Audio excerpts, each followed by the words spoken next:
हाँ, तो मेरे खालिस्तानी सिख भाइयों, कर लिया अपने मन की। हाँ, बड़ी तुम्हारे निहंग तलवार चला रहे थे। हाँ, झंडा खालिस्तान का लगा दिया, राज करेगा खालसा। यानी आपको हिंदू आज पहली बार कोई राज कर रहा है तो उससे आपत्ति है? हिंदू राज नहीं करना चाहिए?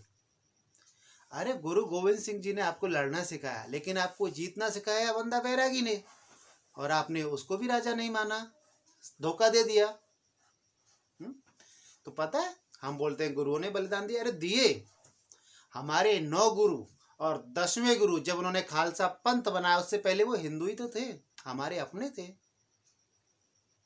तुम्हारा जितना अधिकार उन पे, उनसे ज्यादा हमारा है।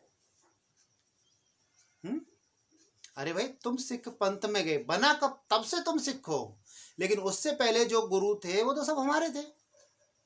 गुरुओं की वाणी देखिए, वेद की वाणी के नजदीक है। और तुम तो वाह वाह रे खालिस्तानी हो, मान गए तुमको। है, पंजाब में तुमने हिंदुओं का कत्ल कराया, बाद में फिर झगड़े हुए तो सिखों का कत्ल फिर हिंदुओं ने किया, ये अच्छा लगा तुमको?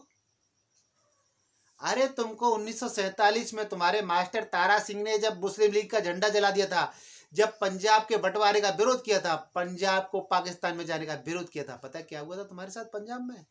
है? अरे वो पंजाब जहाँ गुजरांवाला जो तुम्हारी राजधानी थी, तुम्हारे रणजीत सिंह जी का, हमारे रणजीत सिंह जी का जहाँ पर राज था, जिन्होंने शुरुआत की, उनके पिता का राज था। है? गुरु नानक देव का करतारपुर साहिब। और छोड़ करके तुम भाग आए। माँ बहनों के साथ तुम्हारे क्या बीती हमको ही पता है। हमारी भी कुछ माँ बहनें वहां पर फंस गई थी कि ये चक्कर में कि सिख तो बड़ी बहादुर कौम है, उनको नहीं पता था कि सिख कितने कायर हैं कि पूंछ पैरों में दे करके भाग आएंगे। तुम्हारी पलट बार करने की औकात नहीं थी वहां पे, पंजाब में, गुजरांवाला में, लाहौर में, करतारपुर साहिब में।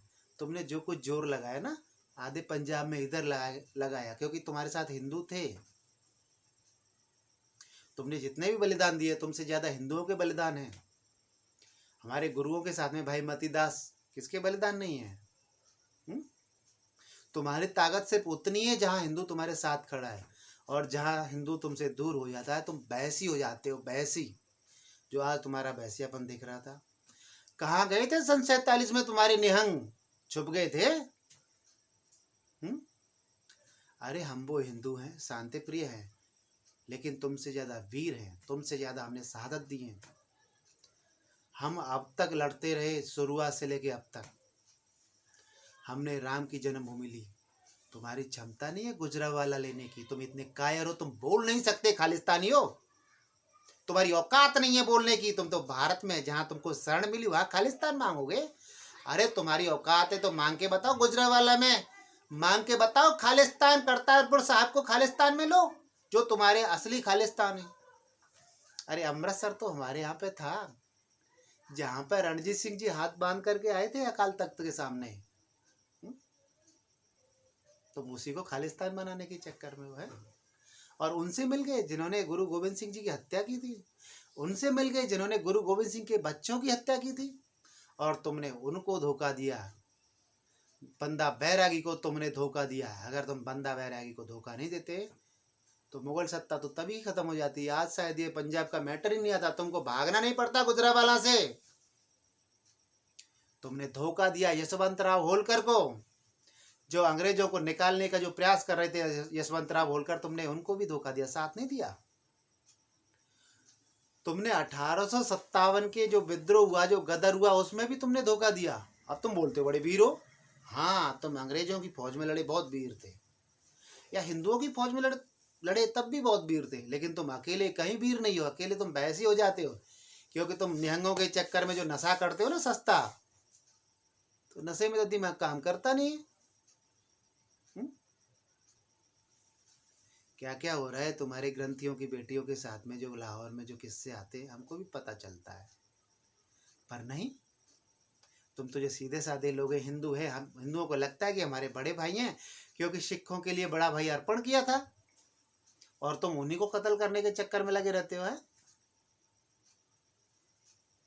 ये भारत हमारा है, हमारे मन में भारत बसा हुआ है, और विचार से भारत होता है, कोई सीमाओं से नहीं।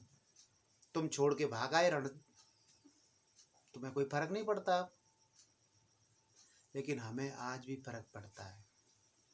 गुरुओं के साथ में जो हुआ उसका हमको दुख है, तुम्हें दर्द नहीं है, हमें दर्द होता है। चारों साहिबजादों के साथ में हुआ, हमें दर्द होता है।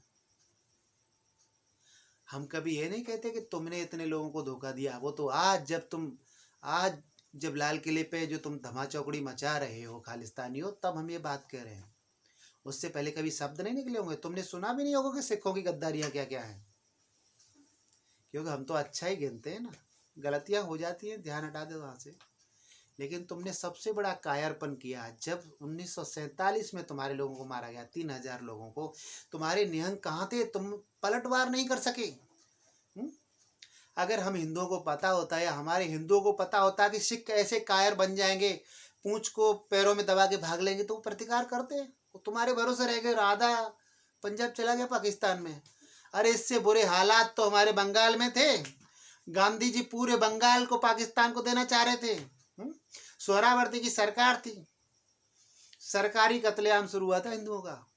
लेकिन जब हमारे खटीक समाज के क्षत्रियों ने जब पलटवार शुरू किया था ना, तो उन जिहादियों की सिट्टी पिट्टी गुम कर दी थी। बुरके में छुपने लग गए थे वो जिहादी। आधा बंगाल हम अपने बल पे लेके आए, तुम्हारे बल पे नहीं। तो सिखों, सच्चे सिखों को तो मैं बारंबार प्रणाम करूंगा, क्योंकि सभी सिख गलत नहीं है। लेकिन खालिस्तानियों, तुम्हारी जो कायरता है ना, तुम कमजोर को मारोगे, गरीब को मारोगे, सीधे साधे को मारोगे, पर तुम्हारी इतनी औकात नहीं है कि तुम गुजरावाला में या गुजरावाला के इलाके में जहाँ रणजीत सिंह जी का शासन था, वहां पे तुम खालिस्तान की मांग कर सको। तुम्हारी इतनी औकात नहीं है। पता चल गया तुम्हारी औकात कितनी है। तुम टिकैत को भड़का करके, सीधे साधे हिंदुओं को भड़का करके बस तुम दिल्ली तक आ सकते हो, क्योंकि भाई शासन एक पहली बार एक हिंदू का आया है। अब तो वामपंथी का भी शासन नहीं है, और वो तुम पे हथियार उठाएगा नहीं, क्योंकि वो तुमको अपना भाई समझता है। और तुम उस भाई की पीठ में छुरा वैसे ही भौंक रहे हो जैसे तुमने बंदा बैरागी की पीठ में छुरा भौंका था। ठीक उसी तरह 1857 की लड़ाई में तुमने अंग्रेजों का साथ देकर के बाकी भारतीयों की पीठ में छुरा भौंका था। तुमने यशवंत राव होलकर का साथ नहीं देकर के भी भारतीयों की पीठ में छुरा भौंका था, और आज तुम वैसा ही कर रहे हो।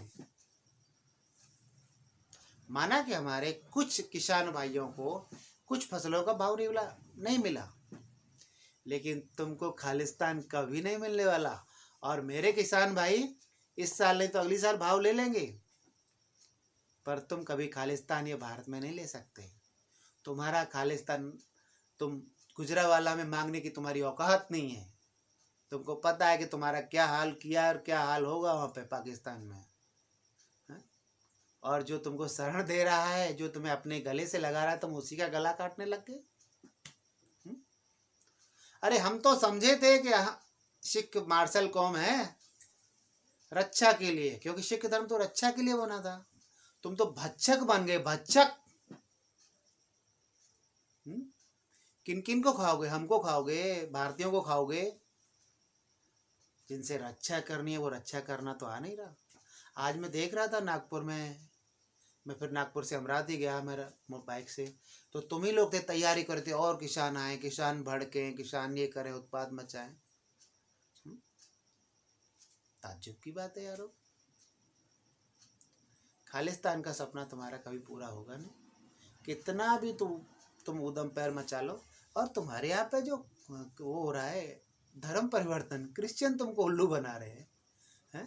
तुम पे उनकी काट नहीं है, तुम मोदी की काट निकालने चले हो। अरे मैं उत्तर प्रदेश का हूं, मैं नागपुर में रहता हूं, मैं एससी हूं, लेकिन मैं वामपंथी नहीं हूं। मेरे देश के लिए मेरा अपना सिर कटवा लूंगा।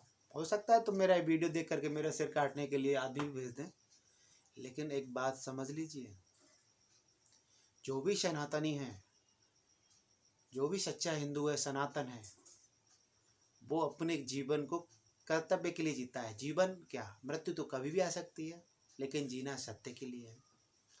अब तुम्हारी तरह जीना कि भाई नशा कर लिया तो वो तो होता नहीं है, ट्रैक्टर चढ़ा दिया किसी के ऊपर है, अरे गुरु गोविंद सिंह जी ने जो आपको हथियार दिए और अच्छा के लिए दी थी। अरे सिखों में कृपाण नाम रख दिया तलवार का, कृपा के, लोगों की कृपा के लिए, उनकी आन के लिए चलेगी। बड़ा खुश होते हैं हम लोग कि अरे सिखों की ऐसी बात है, लेकिन हमें नहीं पता है खालिस्तानी उस आन को ही खत्म कर देंगे। अरे तुमको कुछ काम करना था तो सिख धर्म का प्रसार करते। तुमको कुछ काम करना था तो जो रामदासिया और वो रखे आपके जो सिख धर्म में जो बंटवारे हो गए, ऊंच नीच का भेदभाव है, उसको खत्म करते। तुम तो मेरे भारत को ही खत्म करने पे तुल गए यारो। हाँ? लेकिन सुनो, तुम्हारी औकात क्या है खालिस्तानियों, हम जानते हैं। हम सच्चे सिखों को प्रणाम करते हैं, भगत सिंह जी को प्रणाम करते हैं, उनके पिताओं को, उनके चाचाओं को, उनके और परिवारीजनों को बारंबार प्रणाम करते हैं। लेकिन तुम तो दत्कार के लायक नहीं हो, जो अपना गृह प्रदेश भूल के आ जाए, जो अपने देश को भूल जाए, जो अपने गुजरांवाला को और जो अपने करतारपुर साहिब को भूल जाए, उसकी क्या औकात, उसकी क्या क्षमता और उसका क्या धर्म। अरे हम भारतीय हैं, आज भी सिंधु की बात करते हैं। आज भी जब हिंदुओं का कोई कार्यक्रम होता है तो अखंड भारत की बात करते हैं।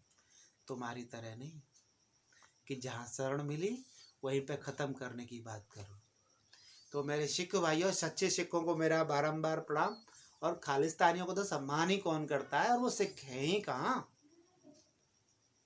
तो बस इतना कहूँगा। और हिंदुओं, मैं आपसे ये कहना चाहूँगा कि ये दिमाग से निकाल दो कि सिख बहुत बहादुर होते हैं। हाँ, सिखों में बहुत बहादुर थे, लेकिन बुज़दिल भी बहुत होते हैं।